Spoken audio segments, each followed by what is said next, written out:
Hello, Voices of Wrestling listener. Dave Ryan here. Have you ever wondered to yourself how many hidden gems are hidden away inside the last years of World Championship Wrestling?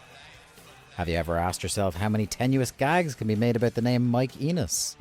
And have you ever thought about what it sounds like for two Irishmen to interpret a very chaotic company through its B show? The answers to all this and more are just a click away. Check out Days of Thunder every second Thursday on the Voices of Wrestling podcast network.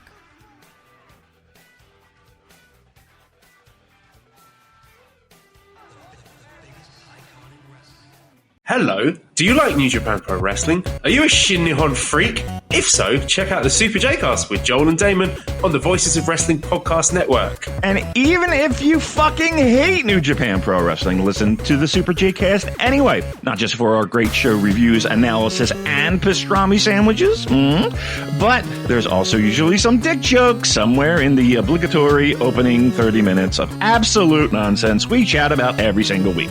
That's the Super J-Cast for all the best talk about New Japan Pro Wrestling, crisps, and pornography. Studies show that 100% of everybody in the world wants to curl up indoors and do nothing because it's so darn cold out there. That's why many people are turning to Bombas, whose pillowy plush slippers and warm merino wool socks have been said to be the most comfortable in the history of feet. Bombas products have been found to boost coziness by up to 1,000,000%. Okay, enough fake statistics, but could Bombas socks and slippers really be the cure? Go to bombas.com/audio and use code AUDIO for 20% off your first purchase. That's BOMBAS.com and use code AUDIO. This podcast is a member of the Voices of Wrestling podcasting network. Visit voicesofwrestling.com to hear the rest of our great podcasts, as well as show reviews, columns, opinions, and updates across the world of wrestling. Welcome to Jumping Bomb Audio.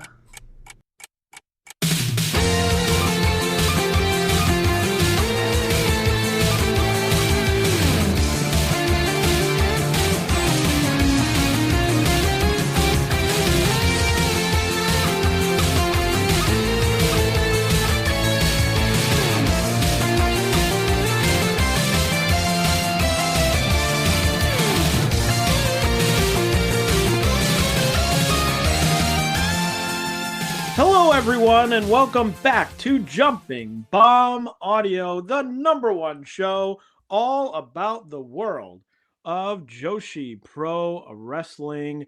My name is Taylor, and I am joined, as always, by my very good friend and co-host, Kelly. Kelly, say some words, because halfway through that intro, I realized I didn't have a question to ask you. You know, that's okay. I am running the recording today, which means I can do this. Oh, thank you. Thank you, everybody. Thank you. This is wonderful to be here. I wish there was a sound that was like, ooh. I know, that would be good. I mean, we kind of got this, like, there, really intense. But yeah, that no, sounds ooh, like, would have been a lot better. Like, oh, damn. Yeah. Hot dog. All right. Well, we're here for another episode of Jumping Bomb Audio. We've got a few things to talk about. We got a Marigold show. We got some first round action in the Tokyo Joshi Max Heart tournament and a few other things to talk about. But before we talk about that stuff, of course, we have to plug it. Follow us on Blue Sky at JBomb Audio. Follow Kelly at Comic Geek Kelly. Follow me at Taymainbo. Subscribe to us on your podcast app of choice.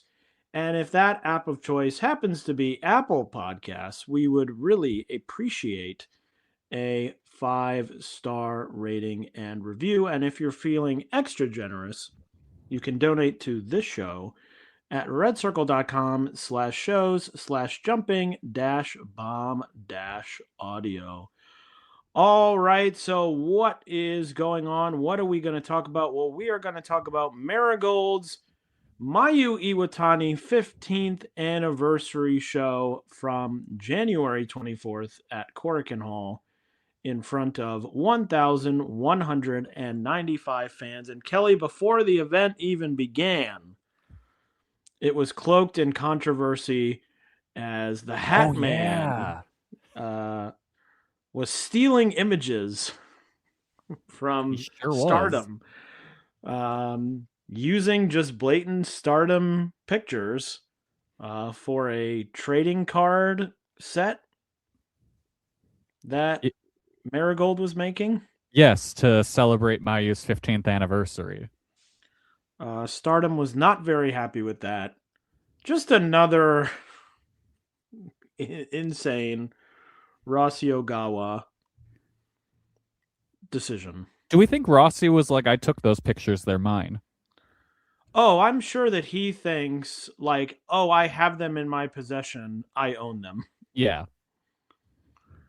I often like to think that, what was that, 2 years ago, 3 years ago, I think this man was on the Wrestling Observer Hall of Fame candidate list. And there were people sincerely arguing that he should get in. Yep. Those people should have their voting revoked. Yeah, and they should give it to me. Because I believe everything since that moment has proven why he should not be in. Yeah. No, there's nothing more damning than the company you worked for being far more successful after you leave. But Kelly, what do you think about this show specifically?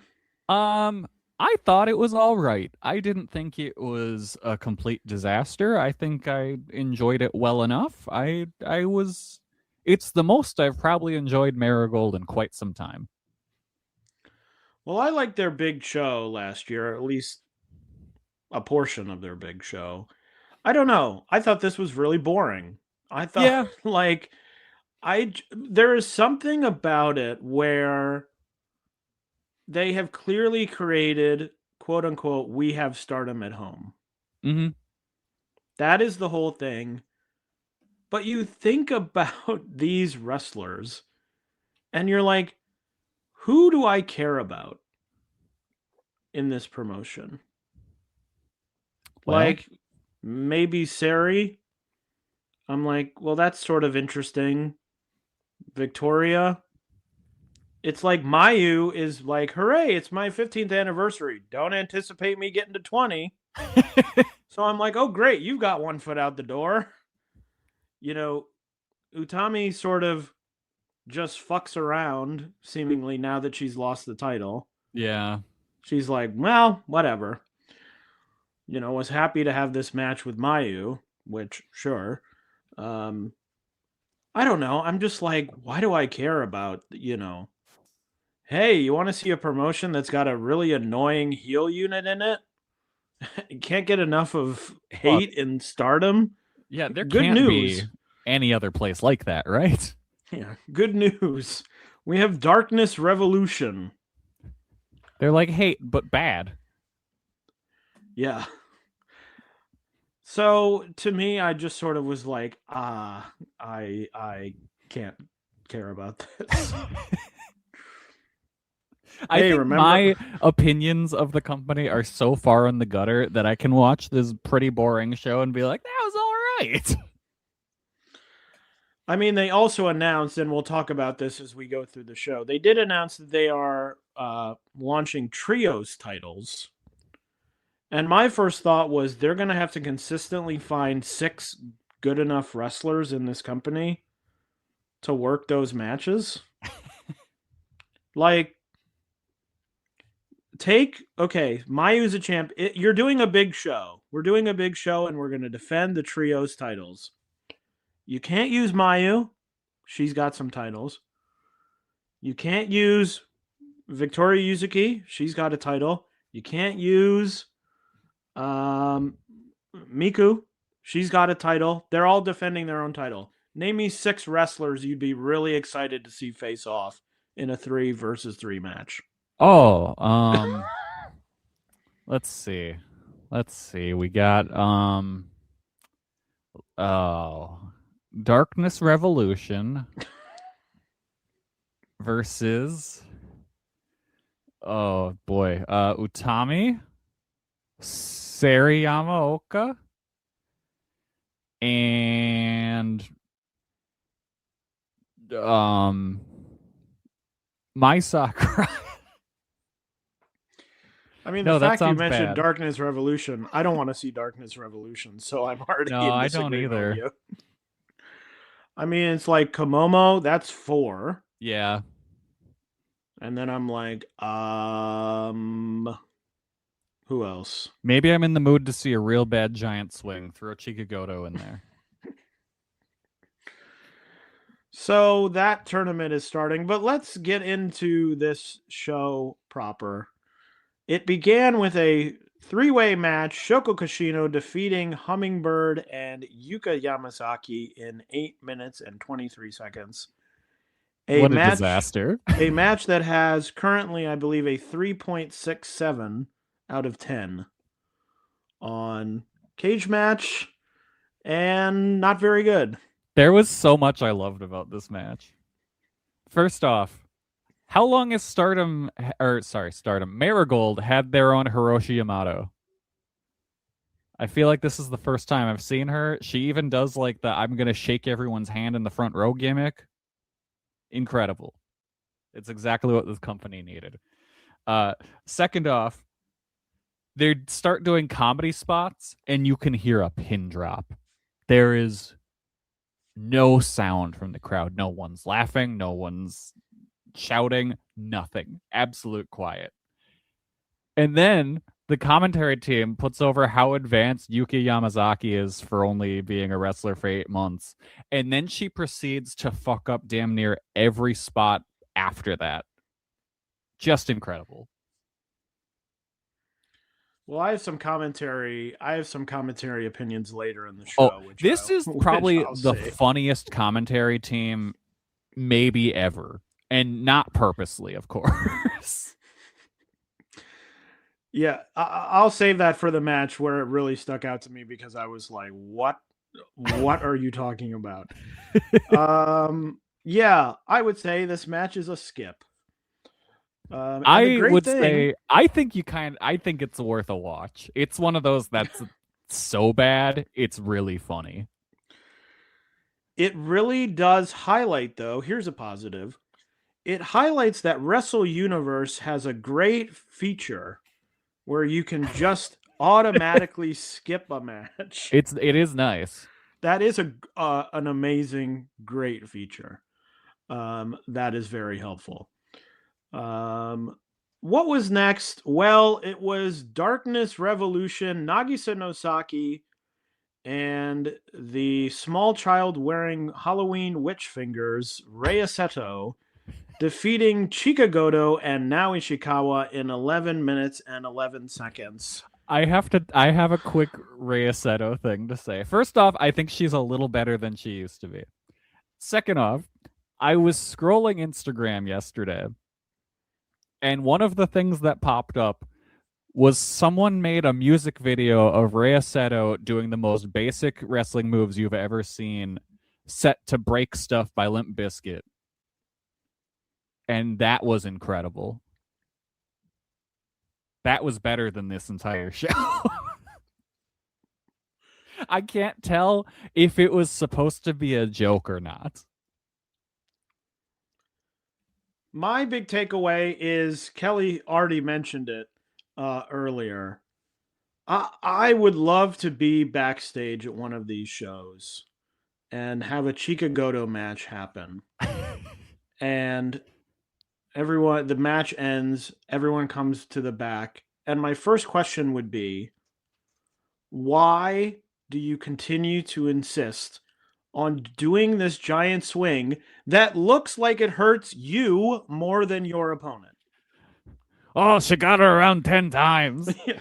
She's like, yeah, got her around 10 times. What a feat. Meanwhile, she's in the ring like, oh my God, I've just used up every ounce of energy I've ever had in my whole life. I'm like, stop. This is a funnier version of Saya doing all those fucked up moves Yeah. 2 or 3 years ago when we were like, don't do this. It does not look good. Now, the good thing is, well, I think Chika Goto can't like bust someone's teeth out of their head doing a very slow giant swing. What if she does it and somehow launches someone across the ring into like the ring post and they lose all their teeth? That's But she doesn't have the velocity. The person is like maybe 6 inches off the ground and moving at like 2 miles an hour. It just seems like you're just doing yourself more harm. Like it doesn't work. no. If anything, I would be like, we're making a story about this. Stop doing it until you're very strong and then do it again when it looks good. Yeah. Because it sure does look horrible every time. It's just so funny that people are like, who has the better giant swing? Claudio Castagnoli or Mayu Iwatani? Meanwhile, there's a third person doing it who is treated like she's conquering the greatest athletic feat. This was not my commentary thing. No. But this commentary team treats every moment as if the earth is spinning off its axis at any moment that anyone does anything. Legitimately hilarious commentary, and they are not trying to do that. All right, take these 4 wrestlers and rank them best to worst for me. Oh God. Okay.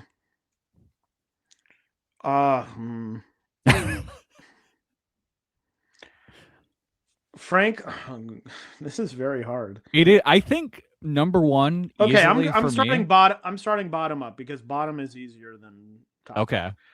Rhea Seto is 4. I think don't know. I think Chika Goto is 3. Okay. And then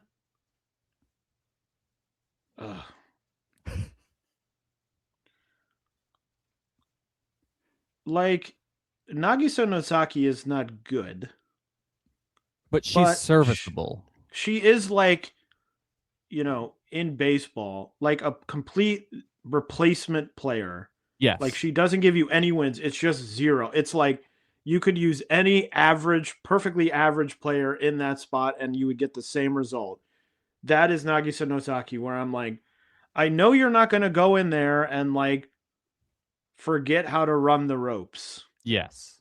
But you're never going to go in there and I'm going to be like, whoa, what a match.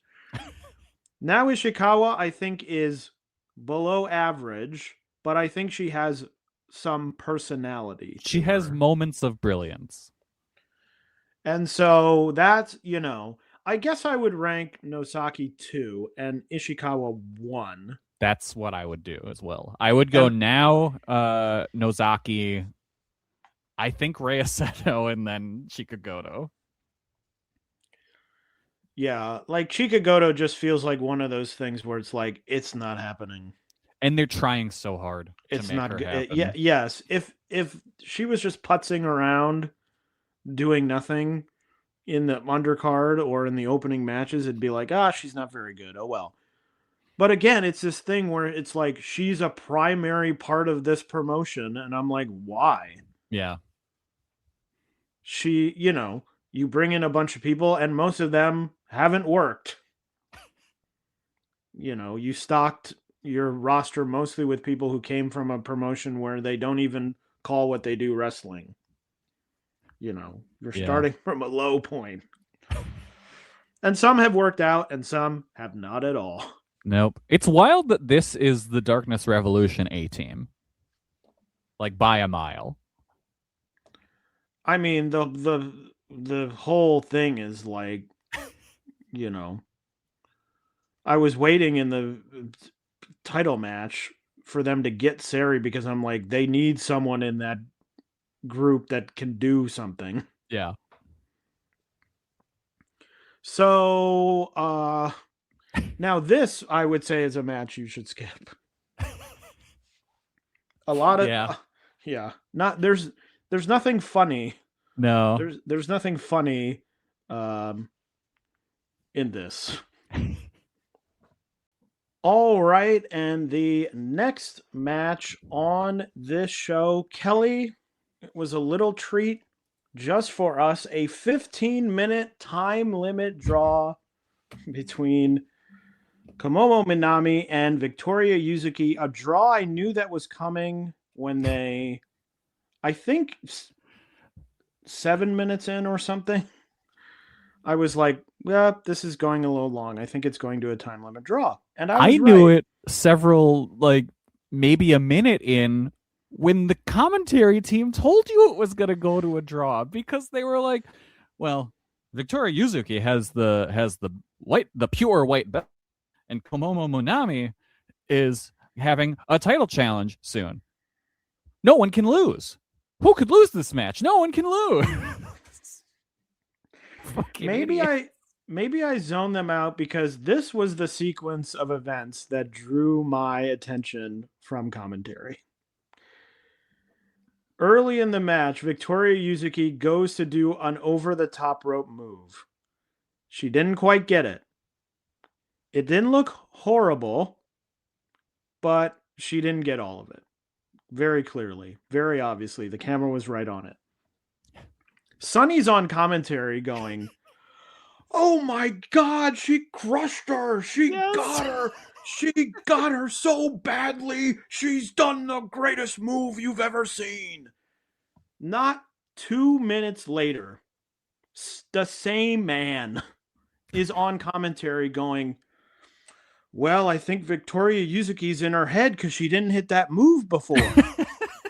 I'm like, what the fuck are you talking about? You just told me it was the greatest move you'd ever seen.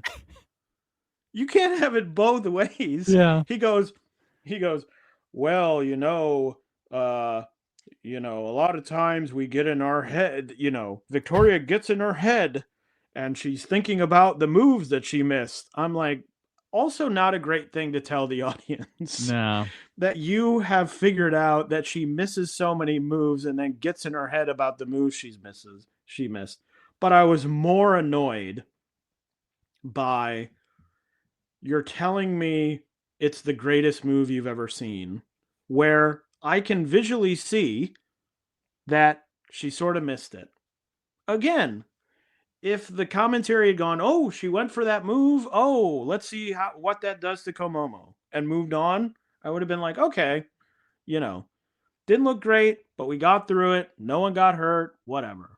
It happened. I was a little worried about her from that perspective, because for the next couple of minutes, I don't know if you noticed, but she kept moving her fingers like they may have been tingly or kind of numb.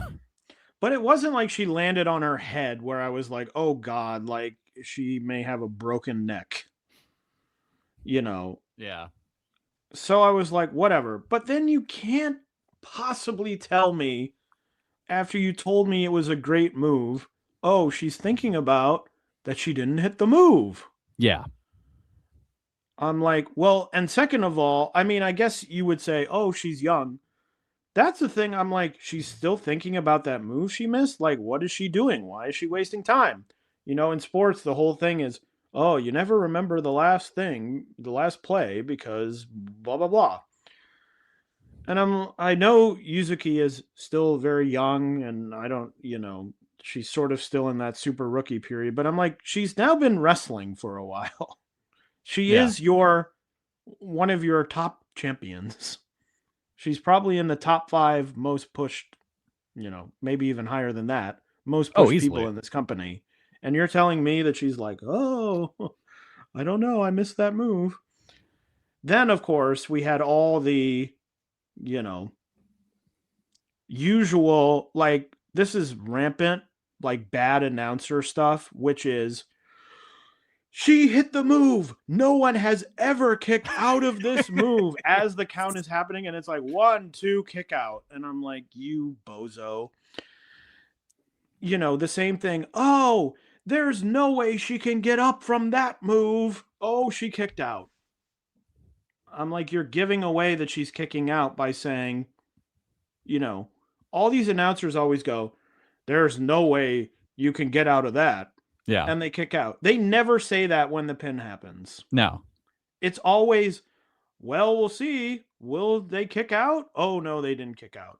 Oh, they'll never kick out of this. Well, now you've told me they're kicking out. Thank you. That's why nobody kicks out of the Falcon Arrow is a funny bit. Yeah, I mean, yes, and that is a bit. I mean, but I was just like, and the thing about it is the match was pretty solid. Uh-huh. It was like a pretty good match. I think I was not as high on it as other people. I'm annoyed by time limit draws because I'm like, you just, stop. Don't do that. Yeah. But like, it was well worked. Yes, they had the blip of that move that was the greatest move ever missed in the world. But like, it was well worked.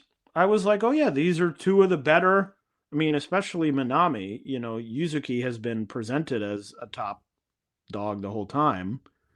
So it's like, okay, it's good that there's two of them, because after, you watch the opening match, you're like, oh, all rookies are bad. Yeah. So anyway, just annoyed me to no end. Mm-hmm. But the match was good. Yeah, overall, I liked it. I went 3.5 on it. I thought they both worked really hard. They laid their shit in. Good stuff, but just, it's a time limit draw on a Rossi promotion. Next was the first round match in the Marigold 3D Trios title tournament. The trio of Arina Yamanaka, Mai Sakurai, and Natsumi Shozuki defeating Koke Amare, Megaton, and Miku Aono in 16 minutes and 38 seconds. Look, I don't like Megaton. I don't want to ever see her ever again. I don't need to see her ever again. But the crowd was behind her here. They got hype for her maybe winning. She didn't win. But another match where you're just like, there's so much good and there's also so much bad here. It's wild to me how in this match, really, I think in this show, you could make an argument that Megaton may have been the second most over person on this show behind Mayu. Like, the crowd wanted her to win this match so bad. And I was kind of like, you know what? Let her do it. It very much felt like Hanma working the G1 the year where he lost every match. It was kind of shocking. And I don't know if she was, I wouldn't say she was any good, but you know what? The crowd was into it, which you can't really say for most anything else on the show. Yeah, at least it's something happening that isn't like subpar wrestling. Yeah. I mean, it is subpar wrestling, but you know what I mean? Yeah, subpar wrestling that people are enjoying. Yeah, the crowd was fashion. engaged. Yeah, I mean, and also these teams are just so random that I'm like, am I supposed to be excited about Koke Amare, Megaton, and Miko Aono? Yeah. Like, neither of these teams feel like teams. A unit. Yeah, they're just people that got slapped together. It's like, well, we've got 15, 18 people. Just draw them at random and put them in teams. Mm-hmm. And speaking of, people who got big pushes and have really done nothing and gone nowhere, Koke Amare. Yeah. Is like a big nothing. Yeah. So anyway. The semi-main of this show was the Marigold Twin Star title match. Darkness Revolution, Chiaki and Misa Matsui retaining against Sarayama Oka and Shino in 13 minutes and 35 seconds. Kelly, I give it to you because I don't have anything. I really enjoyed Chiaki's completely ridiculous suit of armor ring gear that she wore to the ring. I thought that was funny. I think she has gotten a slight bit better. I think she's still bad, but not the absolute dirt worst that she used to be. Anytime Sari Yamaoka wasn't in the ring, this wasn't very good. And they're definitely setting up for Shino to turn on Sari and join Darkness Revolution.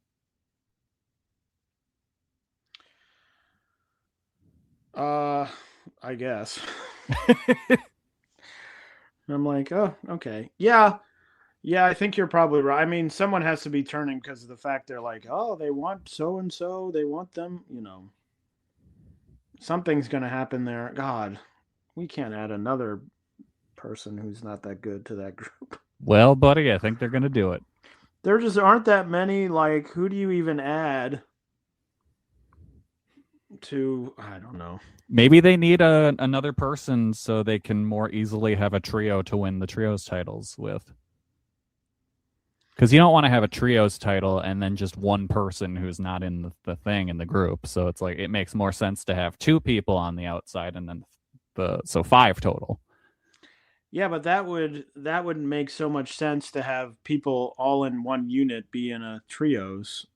And as we've seen, the rule is that it has to be random people who you have no affiliation with. Look, we're figuring it out as we go, okay? Oh, and the main event. We'll put together a trio after the tournament is over.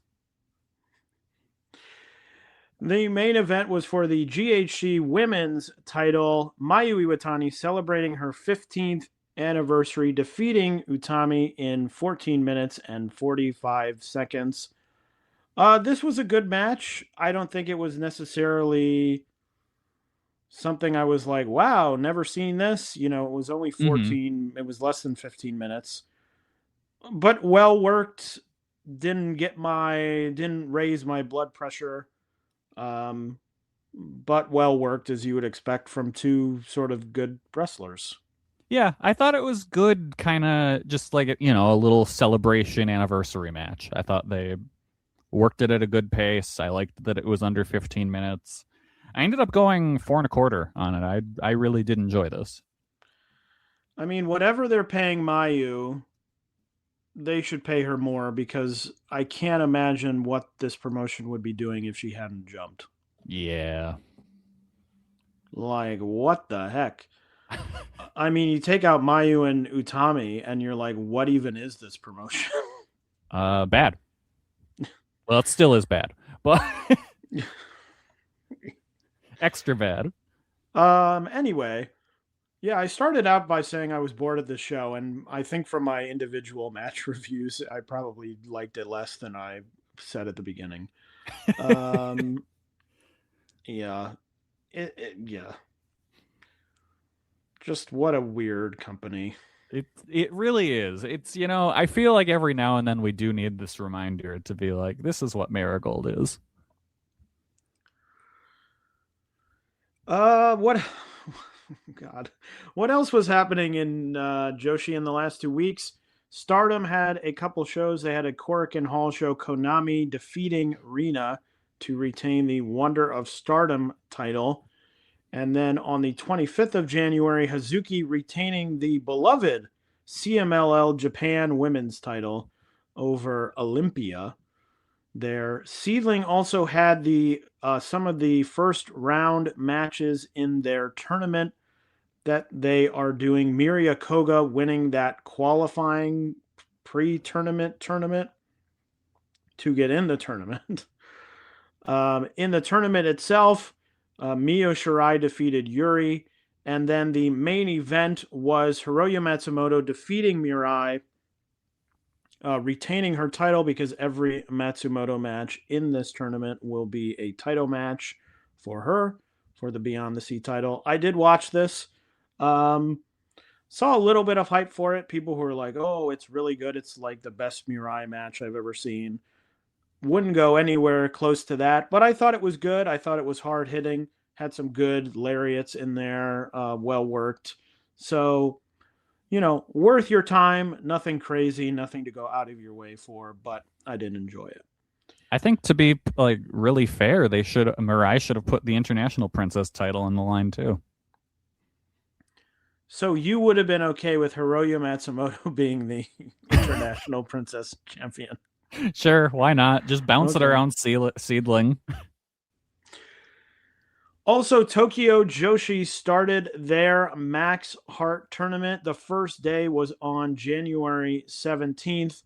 The matches were Mizuki and Uda Takami defeating Chika Nanase and Kira Summer. Then it was Palm Paler, Max the Impaler, and Palm Harajuku defeating Raku and Ren Kanatsu. Mifu Ishida and Yuki Arai defeated Himawari and Shino Suzuki.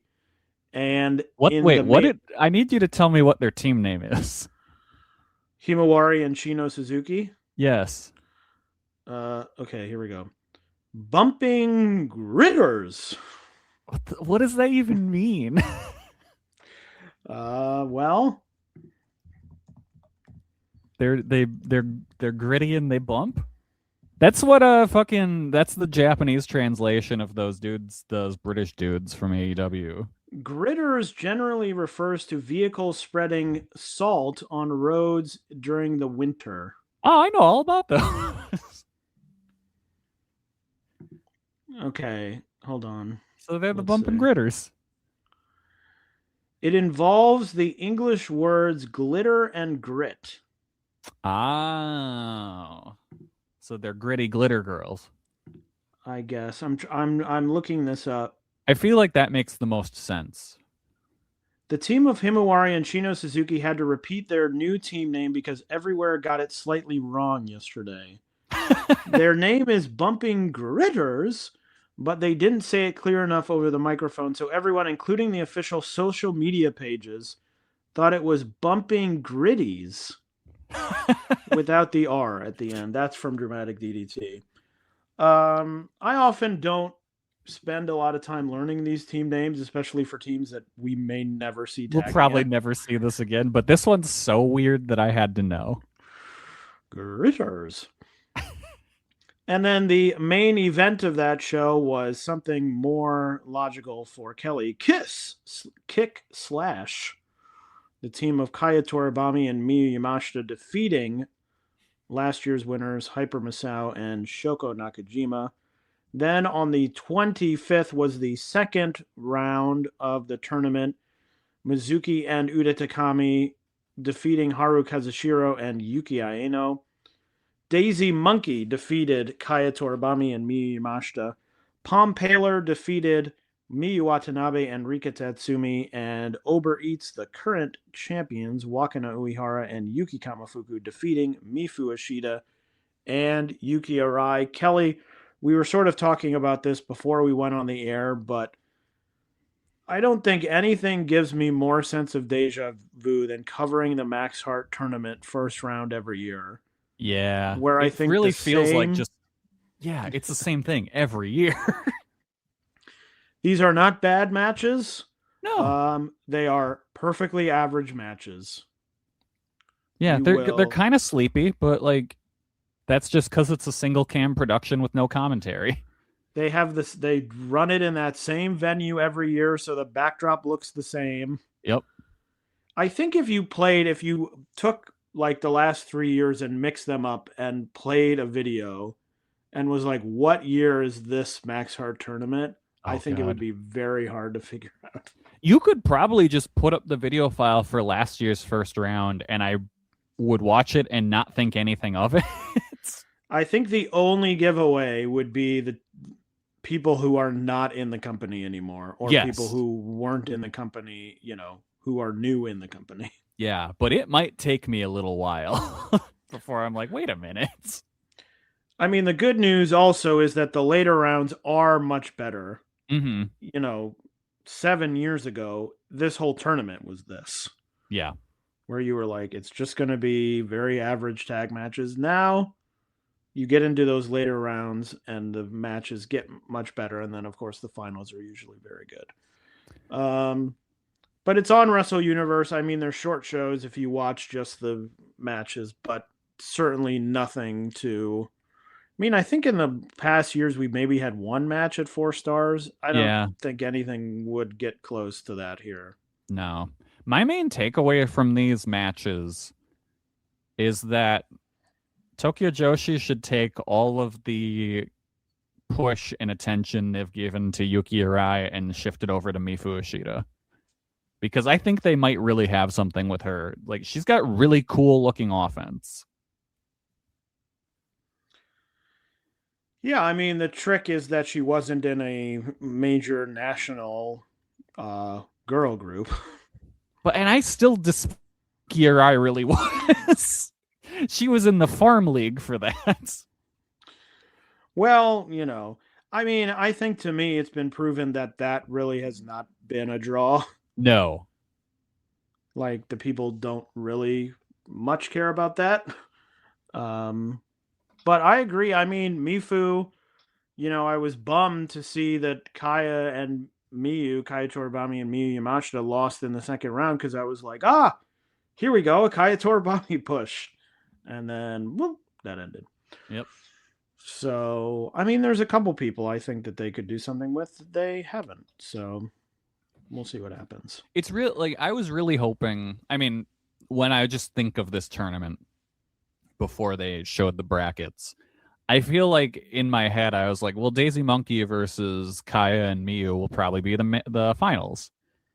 And well, it's not going to be that. They did that already. So that's a slight bit of a disappointment. I would have liked to have seen that match at a stage in the tournament where they try harder.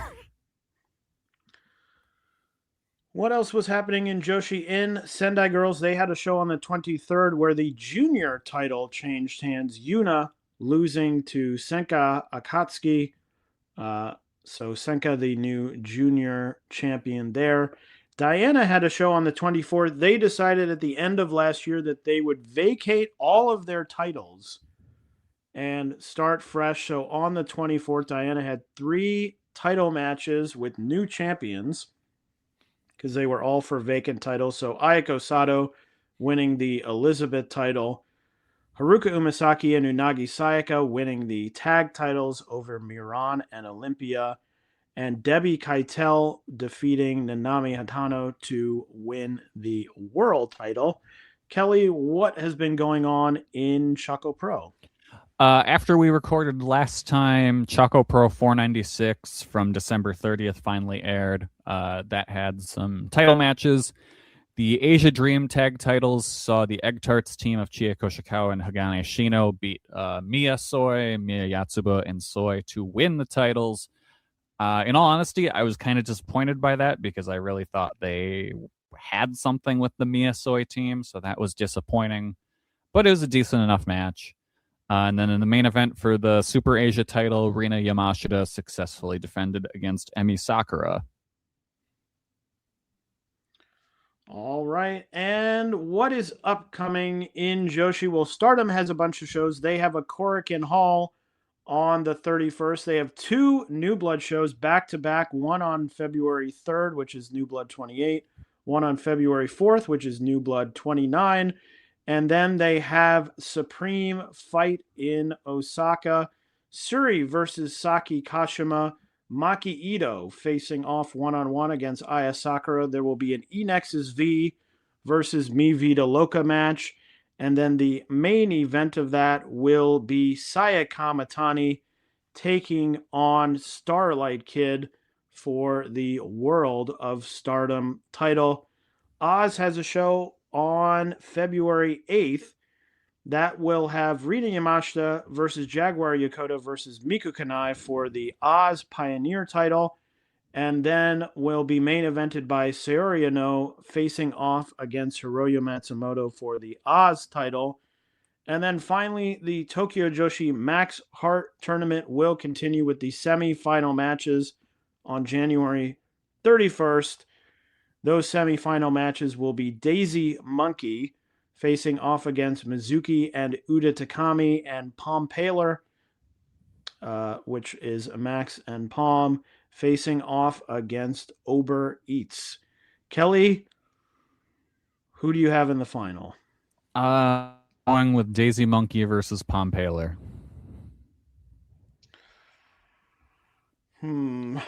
I think Daisy Monkey is the obvious one. Yeah. I don't know. shocked that Mizuki and Uda made it this far.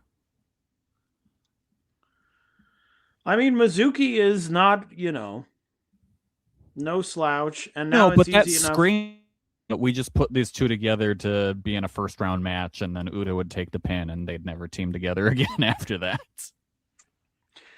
That's true, although now the good thing is she can easily lose, and you don't think, oh, we have to have someone, Yeah. have Mizuki lose. I don't know. I mean, it feels weird to put Uber Eats in the finals because then they would just face off against, they would either win Yeah. and sort of call their shot or have to lose to someone and then possibly lose to them again, which seems weird. Mm-hmm. Yeah, so I guess Daisy Monkey versus Pompaler is the obvious thing. I think maybe there's a Daisy Monkey versus Uber Eats or something, and I don't know. I don't even know how you could get there. Like, well, Daisy Monkey, they win the tournament and then they challenge Uber Eats for the titles. So I think, but then it feels like that would mean that they would lose the title match. I think they're gonna win. So I guess Daisy Monkey versus Pompaler, and then you have Daisy Monkey win somehow. Yeah, because I think you can Max the Impaler is a great person to have around because they can just credibly beat pretty much anybody, and it's fine because they're giant.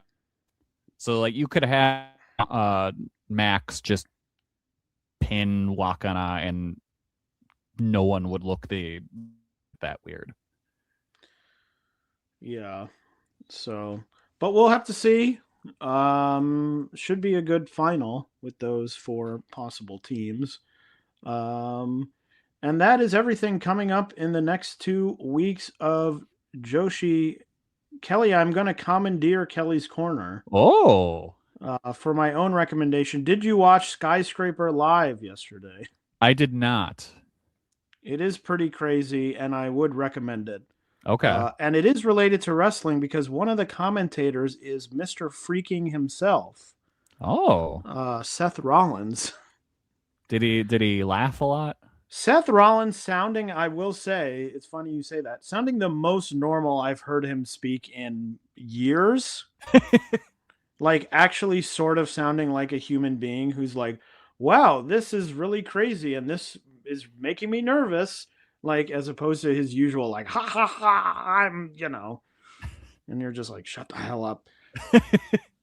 So, it's on Netflix. It's very stressful, I will say. I bet.